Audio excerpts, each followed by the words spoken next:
Hello there, my name is Daniel Thorpe.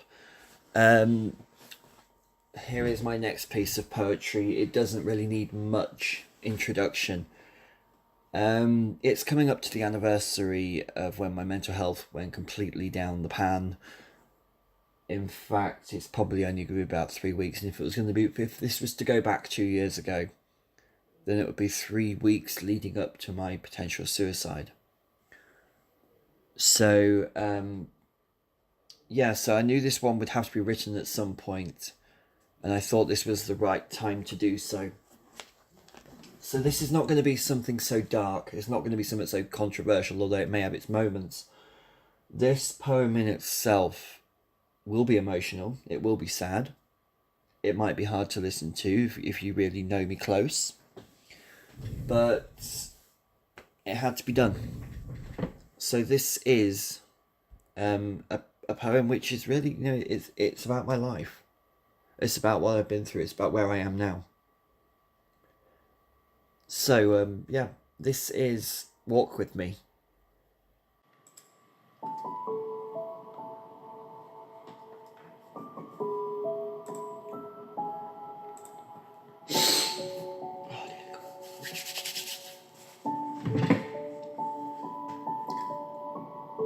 I need you to take a seat back while I explain what happened that day, what choices were made, what caused the pain, what led me to that moment of final thought. In this delusion, this dream, this illness, how I got caught. I suppose we start at the beginning, delve into the chapters of the past. Starting at 17, writing at 28, this time has gone so fast. The screams and cries deep inside rarely seem to cease. My past, my history, my experience created a bipolar beast. Growing up, unsure of my sexuality, unaware of my friends, living pretend. So many changes inside of me, how would they react in the end? Was I straight? Confused? Was I bi? Was I gay? It doesn't matter anyway. I allowed myself with little charm to walk into harm with open arms. And so I was led to midnight meets with a pedo creep. Although I thought he had my best interests at heart, I was too trusting, he too good an actor, if by method he knew his part. Then one night came, all seemed the same. 2 became 3. Out came the cameras, and I said no. He said it doesn't really look like you've got a choice, forced to lay there with no voice. The start of the rape took shape, but he made me think I wanted this to happen to me. And I never questioned what the dark web might come to see. Confused, the rose-tinted glasses did the trick. I believed everything that happened to me was beautiful, natural, a miracle, magic. How did I not see it as tragic? But I was running from the truth, afraid of telling lies. But the more I tried, the more I feared making them cry. So to save from small indiscretions, stupid things, little white lies destroyed everything. Like winter, he came back like the cold. Asked me to sleep with a 13-year-old. But I was not manipulated into his world, though that didn't stop me running. I tried so hard to deny my past. I knew what was coming. I should have done something. Years went by, letting it build inside, hoping that Rob might die, begging that he would be stopped, roped or chopped, anything to stop others being left to cry. But when you're defeat, and it's buried so deep you fail to see the roots latch, soon enough when you're down and rough, the beast comes back to attack. Self-harm was the charm, burning the skin with a hot knife. So slim,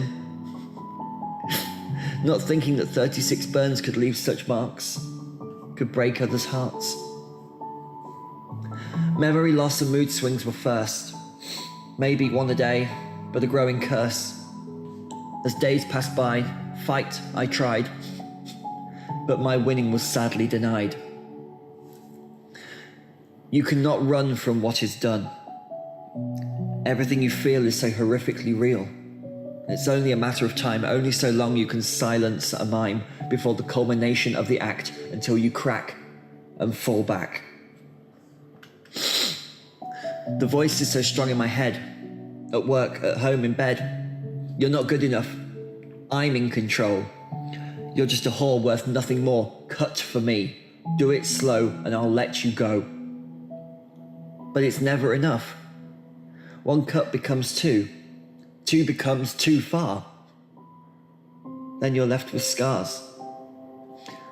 Constant reminders that your sanity, stability, lack of self-love has been pushed to the limit. It becomes so hard. You start to say goodbye. You no longer cry. Placed on high meds that either make you a zombie or see red. Spend 3 days in bed. The stability of my mind cracked once more. I dropped a pen on the floor. The rage, the pain, the anger, the hate hits me like a wave. No running, no way to be saved. Then famous phrases are born and the first steps form.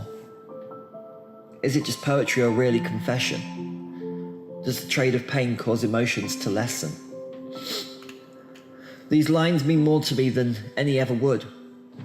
As I wrote the ending lines to the end of my time, they released like a flood, washing over me, being free. That's where I needed to be. The dates were set, the time and place. I knew when the day came, I might make fame or something else. I was beyond help. And so set the music to time to say goodbye. Shoes on, no tram ticket bought. I just switched off, ready to fly. Sat on the tram, I was a ghost amongst the living, trapped in a broken shell. I needed to be free from within. I exited at the station and walked what I believed to be my final steps. History was about to change, but to me it hardly felt strange. The thing is, when you're in that space, the irrational becomes sane. You don't think that when people are taken to this point that they know about your pain. I promise you, when you feel you have mourned your own self, nothing is ever the same, no point in games, all because of broken mental health. At this point, you are not society, you're not family, you are walking in a daze systematically. Like lost in a jumper's dream. No one to walk with me. I made my way up to the stairs with no care, till on floor 6 I was transfixed. My final destination seemed fated without a hitch. Would I be free in time to escape this fatal mental switch? The sun out, the breeze gentle and warm. Not at all what you expect for a suicide call. As I walked up to the car park wall, I climbed atop a concrete block, hearing the final ticks of my life's clock. Standing, staring, waiting for a sign. I was ready to jump, but to listen for the right time. My opening line, I was heavily inclined. I had to obey. It had to be that way. When the voice said it's time to go, off the building myself I would throw. To my release, no more defeat, no more lost in a world, an existence in which I was so beat. Unintentionally, a crowd builds at the ground floor. The usual calls, don't jump, there's so much for you to live for. Taking my final breaths, there's nothing more left. I heard a whisper on the wind as I took one last look at the blue sky. It's time to fly. A slight sigh left my lips as my frame I did lift. Hands supporting my broken body, the last words which for me were to be I'm sorry. And then I pushed away. I closed my eyes in that second. I expected to die. I was ready to go to the light. But living hands pulled me back as my head hit the floor with a smack. Laid broken and down, the handcuffs came around. For hours I made no sound.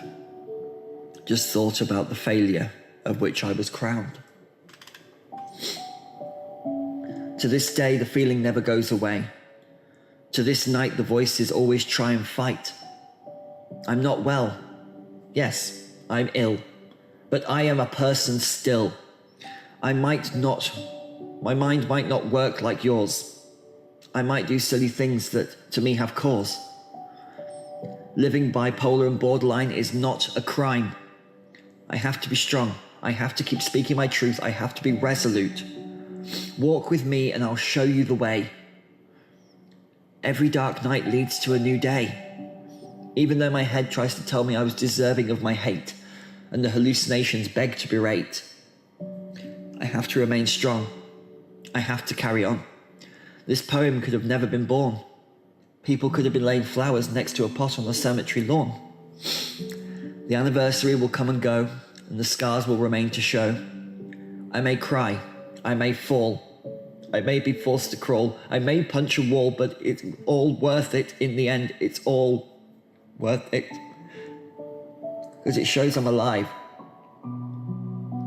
If you're ever so broken and beg to be free, I leave a mantra for you here to see. Today, you are the strongest. You are stronger than the strongest you ever thought you could be.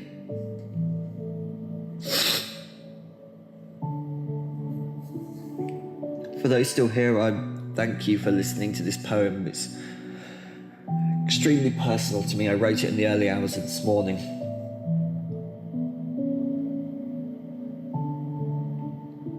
But I know it's a cliche to say it's okay not to be okay. And I know that there's some slight mistakes in that poem. But usually I wouldn't actually post it if it had mistakes, and I'd go right back through it and record all over again. Because I do it all in one take when I do my poems. So the thing is with this one is that life is full of mistakes. And if we don't acknowledge the point at which we break, then we don't know what to fix. So for that reason, I'm leaving them in.